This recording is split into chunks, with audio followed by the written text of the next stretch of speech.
Could we kill the filming lights for just a short period so I can try it out?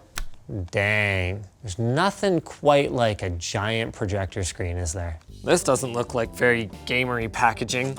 But with a lightning fast 240 hertz refresh rate, 15.7 milliseconds of input lag, and HDR support, with up to a 120-inch screen, this projector sounds too good to be true.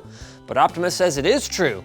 They claim that their UHD30 is designed from the ground up for all gaming and delivers an unmatched gaming experience. But can it possibly get even close to what you would experience from a TV or even just a really big monitor? Can you actually get a convincing HDR gaming experience from a $1,300 DLP projector? What corners had to be cut to manage a 240 hertz refresh rate? Is this gonna turn into one of those like nonsense debunking manufacturers say videos? Why hasn't Linus told us about the sponsor yet? Soundcore has released its latest wireless earbuds, the Liberty Air 2 Pros. They feature clear audio and multi-mode active noise cancellation. Learn more at the end of the video or at the link in the video description.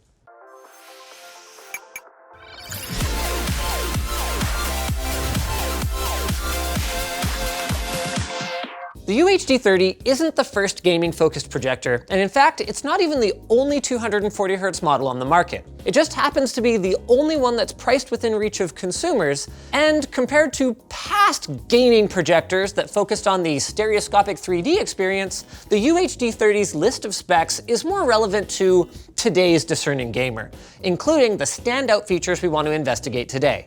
240 hertz refresh rate at 1080p, and a claimed 15.7 milliseconds of input lag. Now, obviously, neither of these numbers are on par with the best gaming monitors today.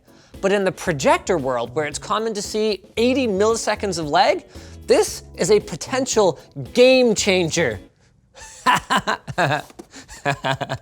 Get it? Optoma claims this unit can project an image up to 300 inches diagonally, but you're gonna start losing brightness and contrast pretty hardcore, not to mention that you would need an absolutely massive room for that to make any sense whatsoever. I mean, the image alone would be over 12 feet tall and 22 feet wide. Also, this is not a short throw projector, so we settled on a 100-inch image, which already requires at least 11 feet between the projector lens and the surface of our screen. If we wanted to go 300 inches, we need to back it right up. Oh, yeah. Now it's time for some gaming. And before you say it, yes, we know a 12-foot roll of seamless white paper isn't gonna give us the best performance, but it'll be better than the painted walls that we have here. So for a real setup, you should always leave room in your budget for a proper screen. Hey, wait a minute, what is this? Nicholas, you couldn't be arsed to fix the trapezoid shape of the image? The problem is, Nicholas did notice this problem and did try to fix it. It's Optoma who didn't feel that it was worth mentioning on the product page. Let's play around with the settings a bit, shall we? Oh, enhanced gaming. Well, we definitely want enhanced gaming, don't we? The enhanced gaming mode dramatically lowers the input lag, but it does come at a cost. Once you've enabled it, you can see here that our image is in fact square now, but that's only because our projector happens to be sitting in exactly the right position. When you turn on enhanced gaming, which you need for that low input lag, keystone adjustments cannot be made. So if we wanted to mount our projector up by the ceiling and have our screen down closer to our couch level, we would simply not be able to do that without experiencing some kind of distortion of the image. It's probably worth mentioning that if you don't care about input lag, it does have 40 degrees of keystone correction, but it's vertical only, not horizontal. So then I'm gonna grab this lttstore.com CPU pillow. Oh yeah. Get comfortable and assume that I am some kind of genius whiz kid projector mounting master and that we can get it configured right without relying on keystone and actually play some freaking games. I thought maybe we were plugged into the HDMI 1.4 port, so only one of them is HDMI 2.0, which you'll need for 240 Hz 1080p. After a little bit of tinkering, we've got it running at 1080p, 240 Hz with HDR. Turns out there's a bit of weirdness where games will think that the projector's default resolution is 1920 by 1200, which is not supported at 240 Hz, so it can get a little confused. That feels pretty darn responsive. And HDR makes a big difference on a projector, actually.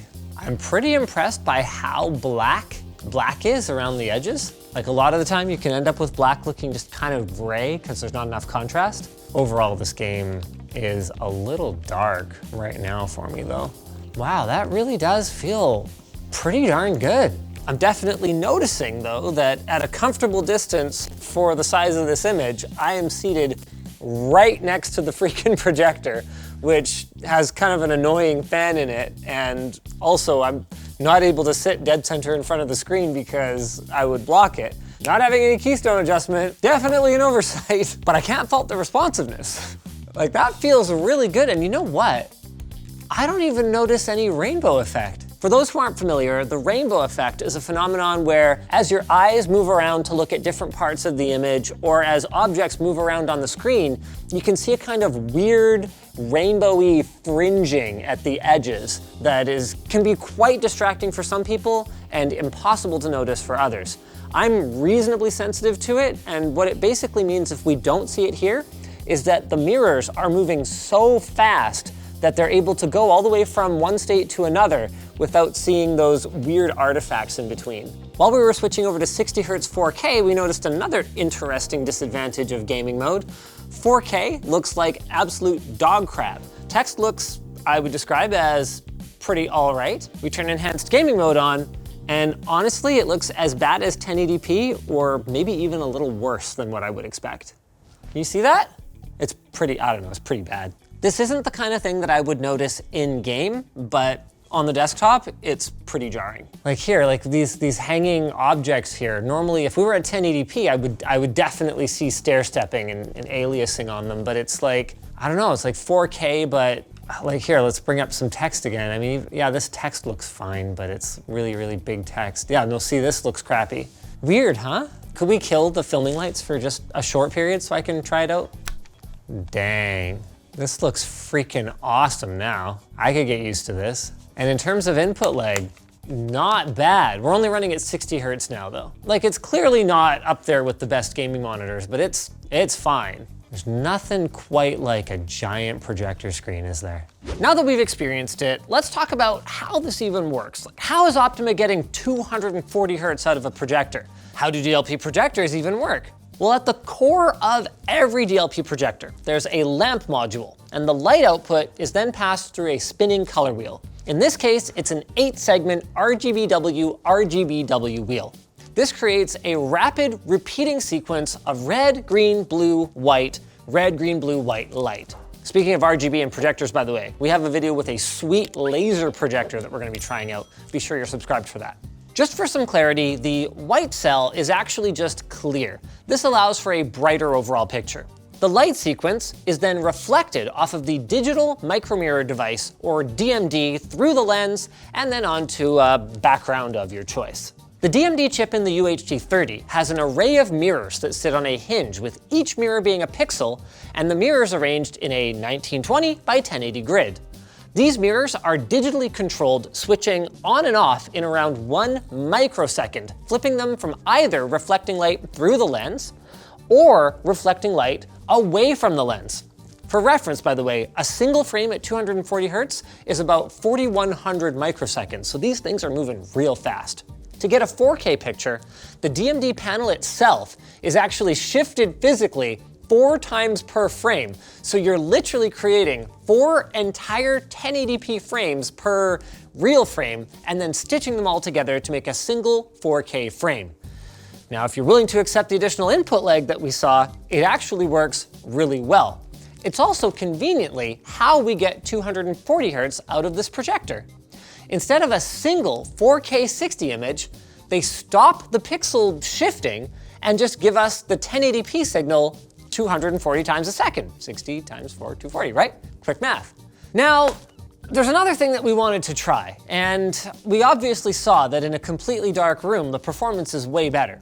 But Optoma does have a bright mode, so it only gives you 4,000 hours of lamp life, but I do kind of want to know if it's any good.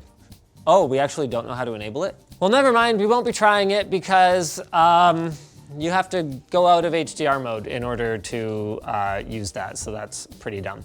One of the other good things about the UHD30 over previous generations of DLP projectors, though, is its ability to tilt the mirrors plus or minus 17 degrees, which is 40% more compared to the last generation. This improves contrast because it lets the mirrors redirect light away from the lens more effectively. Of course, we're gonna wanna see how that goes, so let's do a quick contrast measurement. We've got 0.35 lumens on one of our black squares and 23.9 on one of our white squares. What does that work out to? Is that it? That doesn't seem right. Is the rated contrast ratio at like, you know, a millimeter from the lens or what? Because I get 776 there. Okay, I think it's not broken.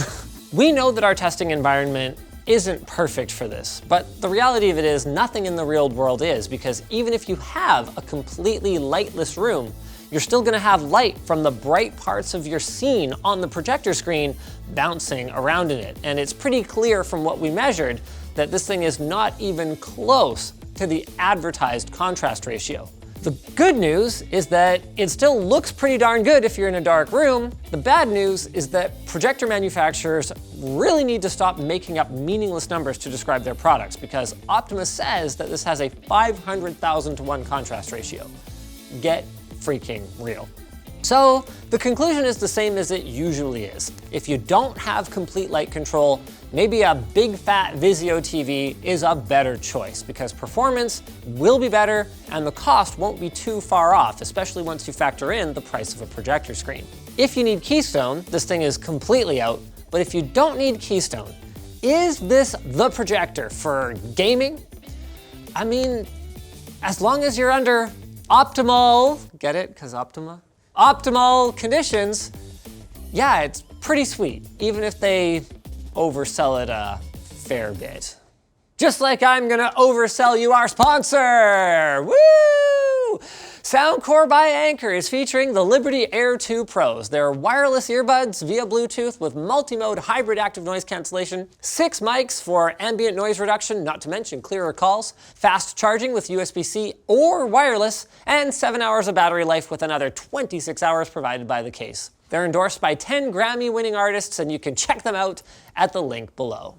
A huge shout out, by the way, to Rob over at avrant.com for answering some questions we had. We don't cover projectors all the time, so we're gonna have that site linked down below if you guys wanna learn more. And if you liked this video, hey, maybe check out how I turned my garage into a home theater on a budget.